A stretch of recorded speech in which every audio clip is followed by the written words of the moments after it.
नमस्कार मित्रांनो, मी सचिन शिंदे आणि आपण पाहतात आपल्या YouTube चॅनेल ध्यास वर्दीचा अकॅडमी. आज आपण पाहणार आहोत आजच्या महत्त्वाच्या चालू घडामोडी. आज तारीख आहे 1 एप्रिल 2026. मित्रांनो, पोलीस भरती, आर्मी भरती, MPSC किंवा इतर कोणतीही स्पर्धा परीक्षा असो, चालू घडामोडी हा विषय खूप महत्त्वाचा असतो. जर तुम्ही नवीन असाल तर नक्की चॅनलला सबस्क्राईब, लाईक आणि सर्वांना शेअर करा, कारण की आपल्या मित्रांना त्याची मदत होऊ शकते. आणि मित्रांनो, कोणतीही स्पर्धा परीक्षा असू दे, त्यासाठी चालू घडामोडी हा विषय खूप महत्त्वाचा आहे. आणि हो, आपण सुरुवातीपासून शेवटपर्यंत पहा, जेणेकरून प्रत्येक प्रश्न आपल्यासाठी महत्त्वाचा असणार आहे. ठीक आहे, चला तर मित्रांनो सुरू करूया आजच्या महत्त्वाच्या चालू घडामोडी.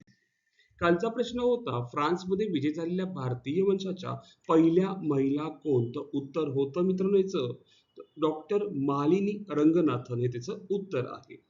आजचा पहिला प्रश्न, विजयपत सिंघानिया यांना कोणत्या वर्षी पद्मभूषण हा पुरस्कार मिळालेला आहे? प्रश्न विचारलाय, कोणत्या वर्षी प्रथमतः पद्मविभूषण हा पुरस्कार मिळालेला आहे विजयपत सिंघानिया? तर उत्तर आहे 2006 मध्ये त्यांना विजयपत सिंघानिया यांना पद्मभूषण पुरस्कार मिळालेला आहे. आता चर्चेतील व्यक्ती आहेत, लक्षात ठेवा, कारण का रेमंडचे मालक आहेत हे. आपण डिटेल पाहूया. विजयपत सिंघानिया भारतातील प्रसिद्ध उद्योगपती, वैमानिक होते. वैयक्तिक माहिती, पूर्ण नाव विजयपत लाला कैलाशपत सिंघानिया, जन्म 4 ऑक्टोबर 1968, मृत्यू 28 मार्च 2026, वय मुंबई, वय 86 वर्ष. व्यावसायिक कारकीर्द, ते रेमंड ग्रुपचे माजी चेअरमॅन होते. सिंघानिया कुटुंबाने 1944 मध्ये रेमंड कंपनी खरेदी केली.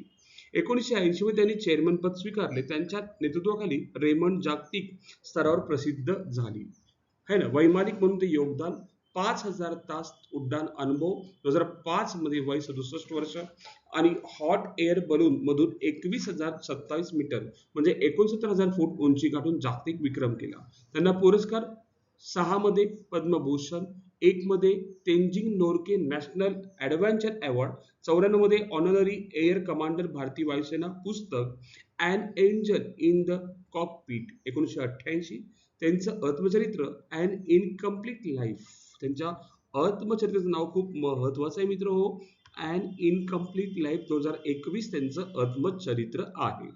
नेक्स्ट दुसरा प्रश्न, भारतातील पुढील जनगणना कोणत्या वर्षी सुरू होणार आहे? ऑब्विसली 2026 मध्ये ती सुरू होणार आहे. ठीक आहे, आपण डिटेल पाहूया भारतीय जनगणनाबद्दल. भारतीय जनगणना 2026, महत्वाची माहिती काय आहे? जनगणना देशातील लोकसंख्येची सामाजिक व आर्थिक माहिती गोळा करण्याची प्रक्रिया धोरण निर्मितीसाठी अत्यंत महत्वाची. कधी होणार? एप्रिल 26 पासून सुरू होणार. 2 टप्प्यात प्रक्रिया. पहिला टप्पा कालावधी एप्रिल ते सप्टेंबर 26. ठीक आहे, हाऊस लिस्टिंग असणार आहे, घराची व मालमत्तेची माहिती घेतली जाईल. दुसरा टप्पा पॉप्युलेशन, ठीक आहे, ओके, नागरिक वैयक्तिक माहिती गोळा केली जाईल. व्याप व कव्हरेज, 36 राज्य व केंद्रशासित प्रदेशांचा समावेश, 6.32 लाखाहून अधिक गावे, संदर्भ तारीख 1 मार्च 27, 1 ऑक्टोबर 26. ठीक आहे, बहुतांश भागासाठी 1 मार्च 27 आणि 1 ऑक्टोबर 26 हिमाचल प्रदेश उदाहरणार्थ लडाख मध्ये. गोपनीयता, जनगणना अधिनियम 1948 अंतर्गत नागरिकांची माहिती पूर्णपणे गोपनीय ठेवली जाते.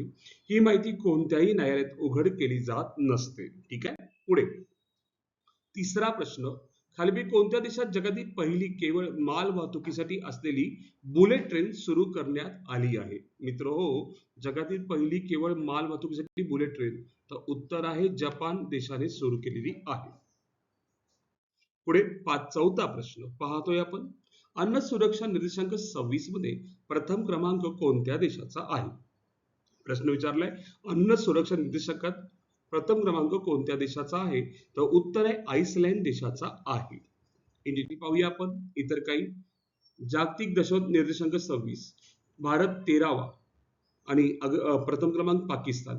जागतिक अण्व निर्देशांक 26, भारत 116वा, प्रथम क्रमांक फिनलँड.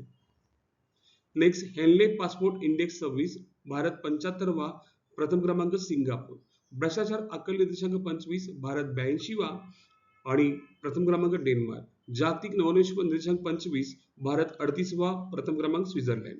जागतिक फायर पॉवर इंडेक्स 26, भारत 4था, प्रथम क्रमांक अमेरिका. आशिया उत्पादन निर्देशांक 26, भारत 6वा, प्रथम क्रमांक चीन. जबाबदार राष्ट्र निर्देशांक 26, भारत 16वा, पहिला क्रमांक सिंगापूर.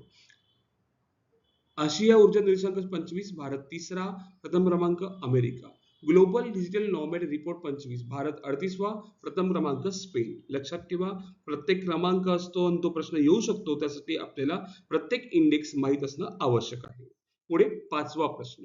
INS सुदर्शनीच्या लोकयान 26 मोहिमेचे प्रमुख उद्दिष्ट काय आहे? तर उत्तर आहे दोन्ही आहे, लक्षात ठेवा. सागरी सहकार्य करणे, सांस्कृतिक राजनैतिक संबंधांना प्रोत्साहन देणे, दोन्ही आहेत. 6वा प्रश्न. भारतातील कोणत्या राज्यात सर्वाधिक आंतरराष्ट्रीय विमानतळे आहेत? ठीक आहे, तर सर्वात जास्त उत्तर प्रदेशात आहेत आंतरराष्ट्रीय विमानतळे.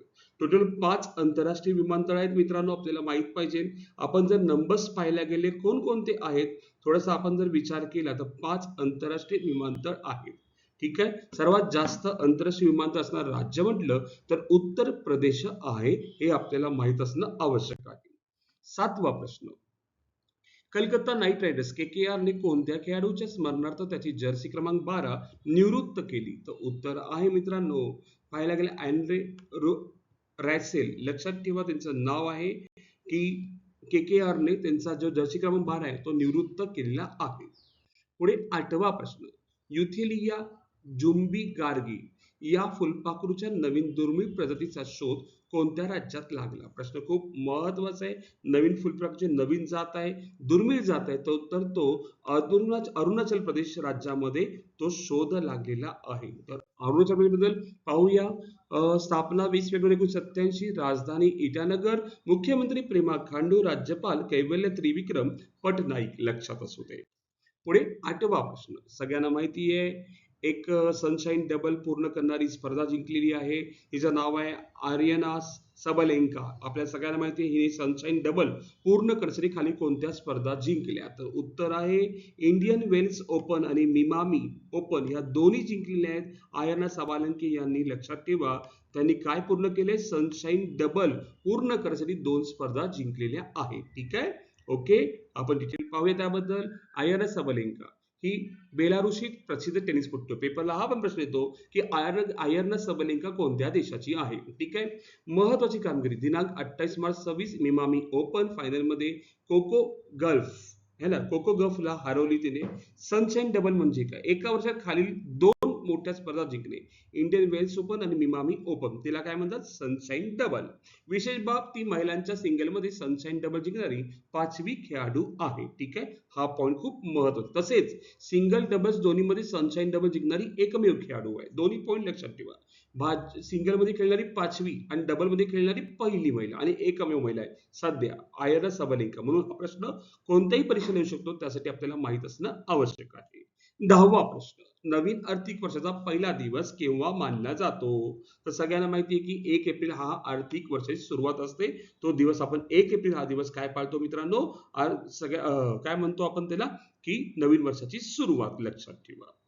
पुढे आपण पाहतोय 11वा प्रश्न. कोणते राज्य 2026 ची ज्युनियर राष्ट्रीय बॅडमिंटन चॅम्पियनशिप प्रथमच आयोजित करणार आहे? त्याचं उत्तर आहे मित्रांनो सिक्कीम हे या राज्यात सुरू करणार आहे.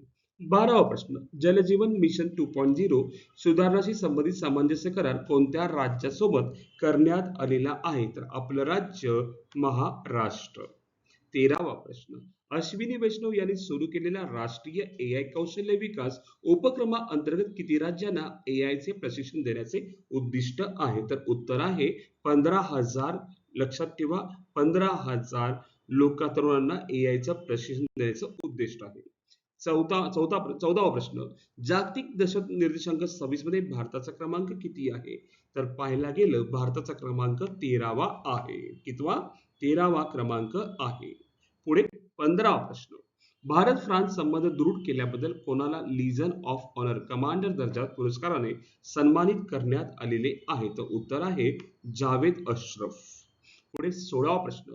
विप्रोने गांधीनगरच्या गिफ्ट सिटीमध्ये कोणत्या क्षेत्रावर लक्ष केंद्रित करून नवीन स्ट्रॅटेजिक हब स्थापन केले आहे? तर पाहायला गेलं ग्लोबल. ठीक आहे, उत्तर आहे ग्लोबल BFSI सेक्टर AI आधारित सोल्युशन्स.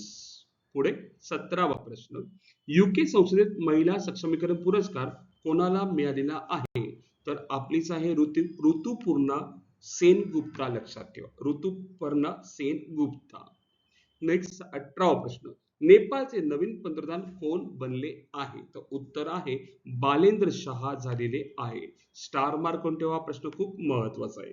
19वा प्रश्न मित्र पाहतोय, युके मध्ये भारताचे नवीन उच्चायुक्त कोण आहेत? तर उत्तर आहे पेरिया सामी कुमारन, हे आहेत युके मध्ये भारताचे नवीन उच्चायुक्त. 20वा प्रश्न, हरा पर्वती कथा ही कादंबरी कोणाची आहे? ठीक आहे, प्रश्न विचारलाय तर उत्तर आहे रामकुमार मुखोपाध्याय यांची ही कादंबरी आहे हरा पार्वती कथा. आणि सर्वांसाठी आजचा प्रश्न, अनमोल योजना कोणत्या राज्याने सुरू केली? ऑप्शन आहे गुजरात, महाराष्ट्र, दिल्ली, पंजाब. आपल्याला उत्तर सांगायचे कमेंट मध्ये, उत्तर काय असणार आहे. आणि मित्र हो, आज आपण इथे थांबू, उद्या याच टाइम रोजी याच वेळी भेटू मित्रांनो. धन्यवाद, थँक्यू.